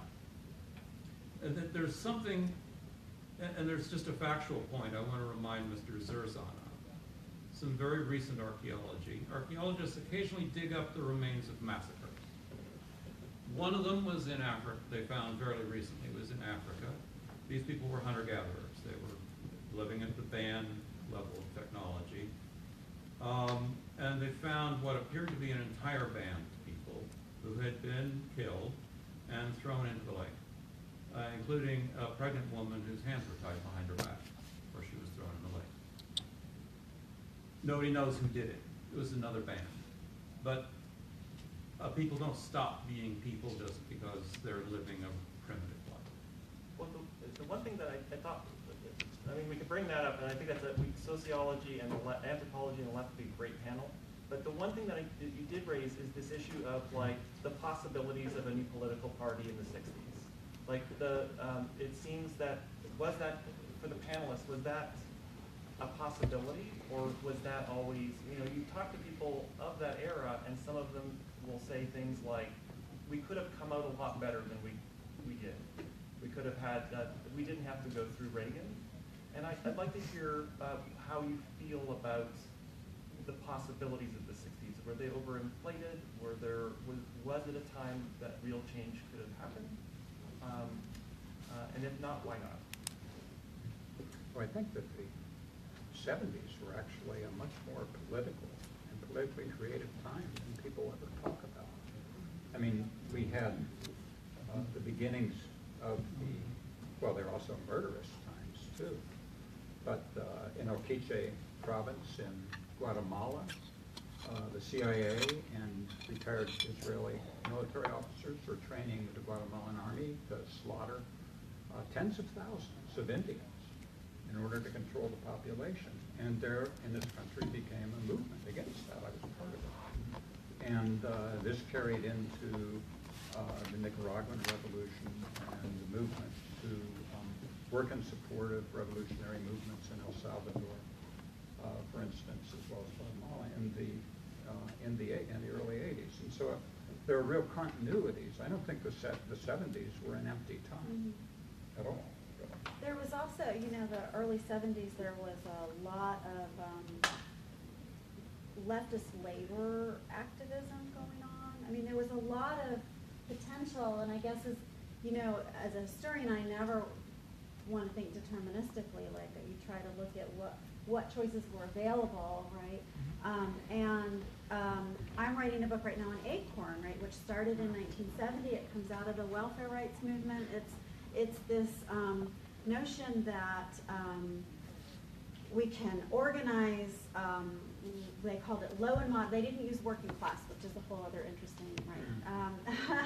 Low and moderate income people and communities. You get the McGovern reforms in the Democratic Party coming out of '68, where the Democratic Party, at least sort of superficially, mandates and delegate selection, affirmative action for women, for minorities, for youth. Acorn tried in 1978 to press the Democratic Party to mandate representation of low-income people in the Democratic Party. And actually pressed the Democratic Party to put a commission together. Nikki Leland led this commission, right? So I try to, that's part of what I'm up to, is kind of uncovering these possibilities so that we don't think deterministically and like, no, there was no other way it could have been. Reagan was destined to happen. This kind of false narrative that all of the white working class, had a white backlash and turned conservative. That's absolutely not true if you look at careful looks at public opinion polls, et cetera, et cetera. So, I think there were alternatives even within a two-party system. There were, of course, also efforts to build other parties, other political parties. But anyway. Sure. I wonder if have a other side of the room here, and there are a lot of younger people back there, and I wonder if there are any responses, observations, or questions. There's a question right there, actually, from somebody who's Okay. looking, a 68er. In terms of in terms of what to learn about 1968 as far as now, and in my own readings about the past, I feel like there's just a crisis of apathy among my peers, and there's like a sort of energy you hear about from the 60s that is gone nowadays. I mean, I was going through the university archives, and in 1969, 47 black students walked out of Oregon State University, and an underground newspaper called The Scab Sheet popped up, 5 cents for the truth, you know, like there's just, and in the writing itself is this like transformative energy that I feel like my peers don't talk about. I feel like we speak with the bleakness that like the old dudes on the panel speak with, and I'm 22. Like I'm 22, I shouldn't be an anarcho-primitivist saying that like there's no hope for civilization. So I guess like in the 60s, you know, like in that 60s, like how was that energy manifested, and do you feel like it did lead to like a positive transformative changes? And like specifically to the young people in the room, like how do we get over this crisis of apathy, and is that even a real crisis? I think that there is something comparable to that kind of energy growing today. It's difficult for college students because of the tremendous crushing load of debt that they face, for one thing, and that would be one thing.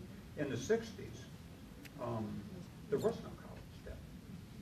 I mean, I got my PhD from Ohio State in 1970 and came to Oregon State as an assistant professor and had no debt at all. I wasn't rich, except in name, but I had debt. And can you imagine that, though, going all the way through getting a BA, an MA, and a PhD over those years of sometimes being a college dropout, sometimes struggling to make the money, but I could make enough money to put myself through all those years. You can't do that. One cannot do that today. And so that really has a repressive effect, I think, on student activism in our time, and I can understand that.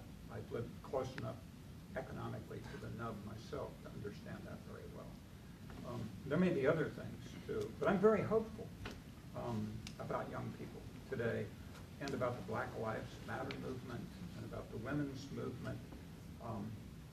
There is, as Adorno once said of the 60s youth movement, a dram of madness in it all, but just a dram, you know, just a dram. I find this a very hopeful time. We may not make it, but I think it's an extremely hopeful time.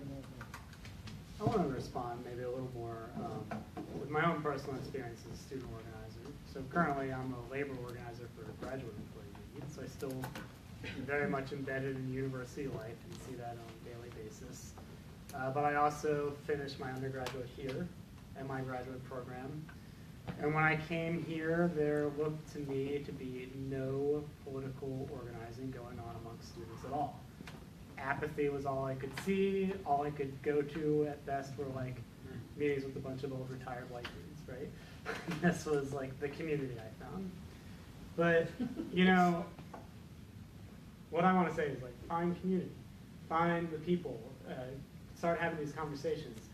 What happened for me was I decided after being here for a while, having conversations with lots of professors, lots of like counselors, people, you know, that are in the university. There was all of these people that are not wearing their badge of anarchism or socialism or whatever it is on their chest. Actually, I usually do, but there's so many people, there's so many quiet, passionate people all around you. What needs to start happening is finding those folks and having those connections. When you're talking to your professors, you know, let them know. Like what I did was I made an announcement at a talk, just like this, organized by a professor that I became friends with, and said, I'm tired of there being no anti-capitalist groups on this campus. Let's start one. I'm going to have an open meeting. Anybody that's interested, come. The next day, I think it was the next day, there was like 6 people I'd never met before. To this day, I have deep relationships with every one of them. And over the years with that particular group, I kept meeting new young people people that were quiet radicals all along, people that became radicalized through their interactions with me and my peers and through our organizing together. So find your kin, find people there and start making community with folks. People are not apathetic. People are isolated. Daily life as a university student is one where you're fucking working. Sorry, is this recorded? Okay, you can. You're working maximum hours all the time. There is no separation between work time and leisure time as a graduate student, and you might be a worker as well. I kind of assume every student is also pulling down a job these days. The structure of daily life makes it to where you're constantly siloed. It is really, really difficult to even have human connections with other people just because of the domination of time. Every single second is precious. When do you even have free time to ruminate on politics and organize? So this is the real obstacles, but what I've been able to find are people that are deeply concerned about these things. People in this room, everywhere you go, there are potential allies. And I have a deep confidence that people really do care. And I have a deep confidence in ordinary people to change their lives. So taking that kind of attitude with me has helped me make lots of deep connections with all sorts of people that I never would have even imagined would consider themselves an anarchist or a primitivist, whatever. So yeah. And if you ever want to talk more about just practical organizing, things that, the experience being a student, I'll give you my number. We can talk about it. Hey, Mercy and John, did you want to come in on this question? Well, just briefly, I think you're right to say that the objective conditions are a lot different. Speaking of debt, all you had to do when I got fed up with my PhD thing and resigned from it, all you had to do is list your debts, go to a judge, no more debt. And when I did that, by the way, the judge yelled at me, he was red in the face. He said, what if everybody would do this? And I was thinking to myself, everybody should do this. It's such a racket, I don't respect it, so screw it. Anyway, it's a lot harder. It's just a lot harder. Plus, to maybe just bring the technology in for a second, everybody's online all the time. This is rare, face-to-face kind of stuff that we're having right here. What you're talking about, it's, in the mid-90s, there was this book, Bowling Alone, talking about the breakdown of these groups, civic groups and bowling and everything else. Well, it's getting worse. There was a major sociology study, I think it's maybe a dozen years ago, not that long ago. First decade of this millennium, people they were trying to study what is the number of friends the average adult American has. Well, they decided from the 80s it was 3, now it's 2. Right. 50% fewer friends. They found that people visit their friends less often. They're 3 times as likely to live alone. And the sedentism of just staring at screens, and we see this, people bump into you because they can't take their eyes off the thing. Then they go home and stare at the screen some more. They go to work and they're staring at the screen. This is not healthy. This is the fabric of society. It has a lot to do with the technology itself. These questions don't happen in a vacuum. It's harder, and that's one of the reasons it is harder. Well, the decline of public space, right, is really crucial. Free public space, or you don't have to buy a latte to sit there. You face a much different world of possibilities and dangers than college students did in the 1960s. With robust publicly funded education, with a growing economy that was still in an age of compression, where economic inequality was lower than it has been before or since. So there wasn't the kind of, I think there's a fear, and there's a legitimate fear on the part of students today, and they're being told that constantly, right? So college now is for you prepare yourself for that career, and you have to be competitive, and right? Otherwise you're screwed because you're going to be left with all this debt. And so that's a much different world than the students of the 60s had, which was much more carefree in a lot of ways because of the different circumstances. Debt and the high cost of housing. And the high cost of housing and healthcare. I mean, everything, right? I saw Mika, you didn't want to ask a question. So, in the interview that was posted on the event page, one of the interviews, it was Bill Ayers, SDS? Right. He was talking about this sort of approach to leftist theory that was, I would say almost like non-denominational. Like he was kind of, he liked this and he liked this, and he said that the SDS was always struggling with keeping their theory, like catching up their theory to their practice. And I feel like we're still in a really similar place today. And I guess I would ask the panelists like what they think about synthesizing different leftist theories and how we can kind of bring unity out of all of these different approaches and ideas.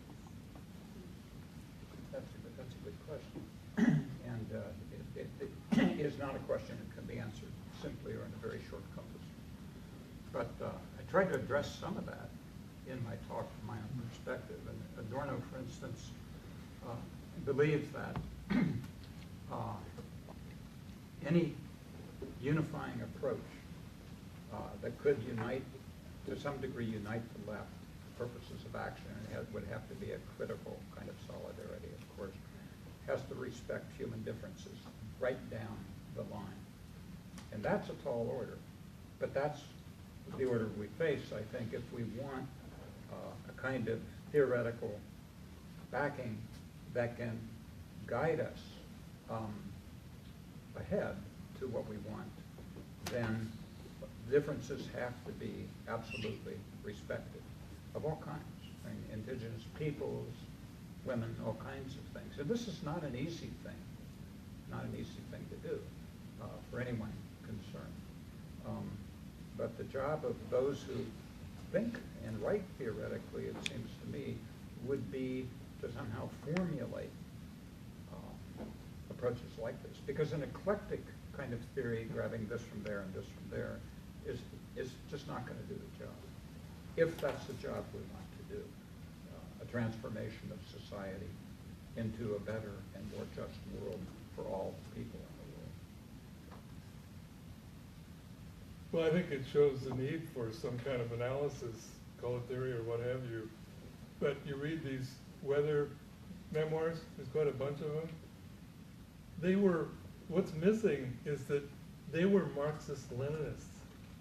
To me, that's not much better than neo-fascists, okay? And now they're all liberals. So you go from one horrible mistake to another, and you haven't even come to grips with what were you thinking? And what are you thinking now? I mean, that's pathetic. There's no... But the question still remains. Sure. I think maybe I'm more comfortable with eclectic approaches and experimentation, and you know, as long as we have kind of robustly democratic groups of folks out there moving in sort of generally the same direction. I'm probably very naive, but Well, how do you then answer, in the Syrian Civil War, over 300,000 people have died.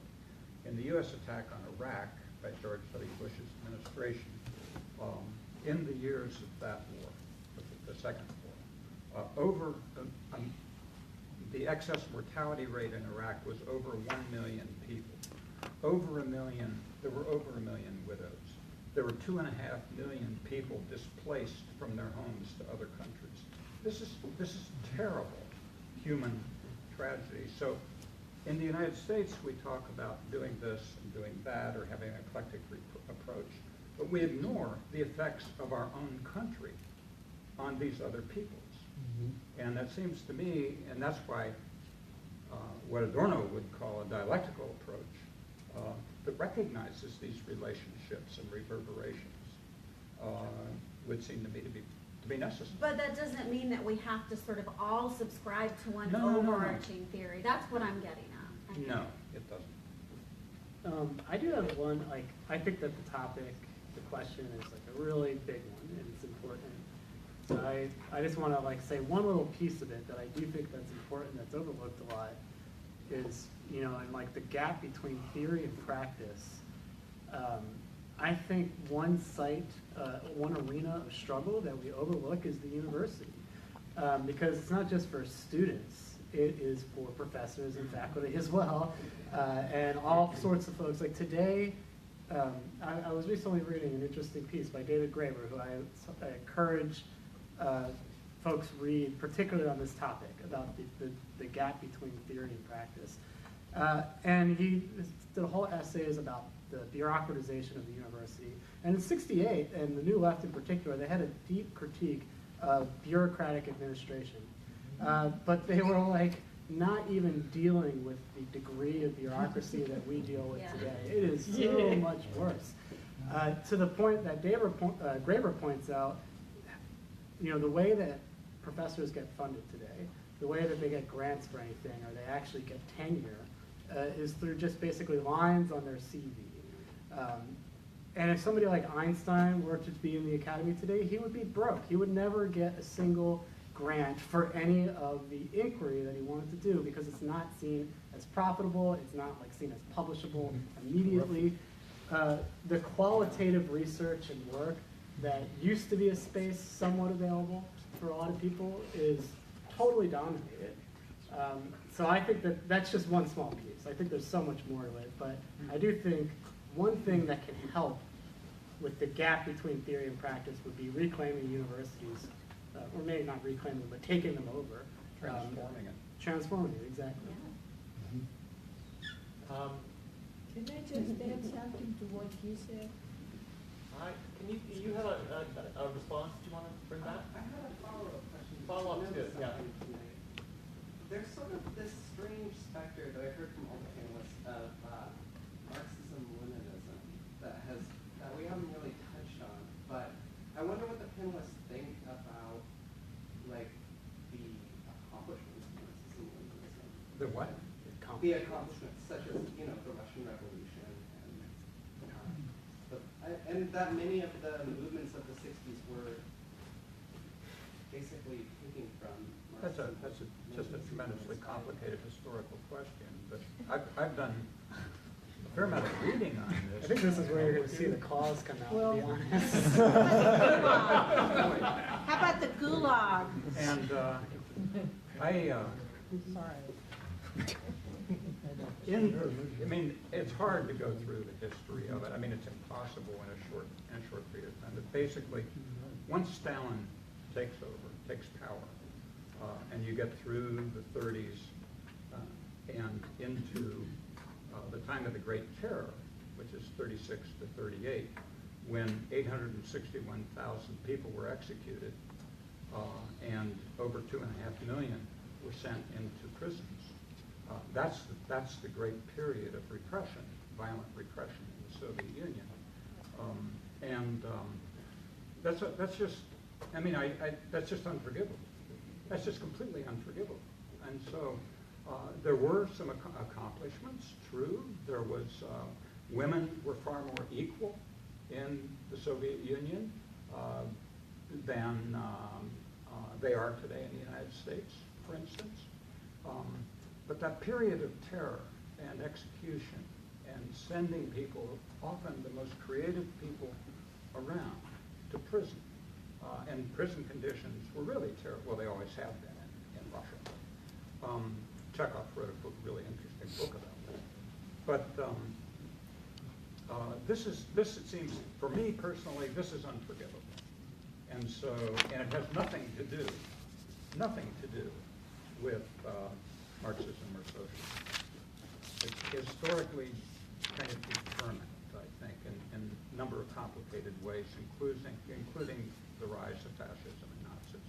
I guess to clarify, it feels like every time this is discussed, everything goes to Stalin. And so I guess my question is more, why were SDS and the Black Panthers and many of the radical movements of the '60s so inspired by the writings of Marx and Lenin and like the old left? Is that still important to that? Well, I don't think that they were. It's partly why it was a new left. It was an effort to kind of reinvent or create a new left that in some ways distanced itself from that. Or failed to read it. Or failed to read it. Wasn't it more anti-war than anything else? I mean, I was in SDF. It was like a movement against the war. We tried to stop it. Can I ask a question about what? I wanted to just say something really quick about the Russian Revolution, though. I just wanted to point out that I don't think, if you're talking about the actual moment of the revolution, I don't think that that was necessarily a Marxist and Leninist movement. And I don't contribute, like, obviously Lenin was very influential and had, captured a lot of power in the Russian Revolution, but I definitely do not consider Lenin to be the person that really led the revolution. I think it was, when we really look at it, it was so much more complex and dynamic. And I don't want to like be too sectarian here, but I tend to agree that like it was largely a counter-revolution once the Bolsheviks seized it and took over and crushed the anarchists. And I don't really think that stuff is totally forgivable. But I would encourage folks to read the new book, October, by Chun and Mieville, because even though I have my personal positions on it, and I don't like to say anything nice about Lenin, it challenges us to think about really the complex social dynamics that were happening, all the different political identities, and also the people that didn't even necessarily subscribe to any like particular political ideology. They were just ordinary people trying to take control of their own lives. That they were the folks that. What's that? Say that itself is an ideological statement. Great. These folks are the ones that I believe actually made the revolution happen. It was the masses of people that brought it about. So I wouldn't contribute it specifically to like a victory for Lenin. That's just not true. John? Well, there are some questions. It is true. All right. And we're looking at time. We are out of time. We've got like 2 minutes left, so let's get, if you guys, you want to have a... Go ahead. Sure, yeah. I got take them all and then... a very specific, like a question about what we can learn from the 60s left specifically. And it's sort of tied in with some of the stuff, Rich, you've been talking about especially. As far as like the position of the left on U.S. foreign policy, and I'm another one of those guys that wasn't around in the 60s, but my understanding is that it was sort of just like almost an anti-imperialist essentialism, where it's like it doesn't really matter what else Mao does. The fact that he's fighting the U.S. makes us on his side. And I know a lot of the people on the left today will say the same sort of things about like Assad and folks like that. And I'm wondering what kind of lessons we can take on our stance towards U.S. foreign policy in that regard. We shouldn't do that. Shouldn't do. We shouldn't do what you just said. It's bad.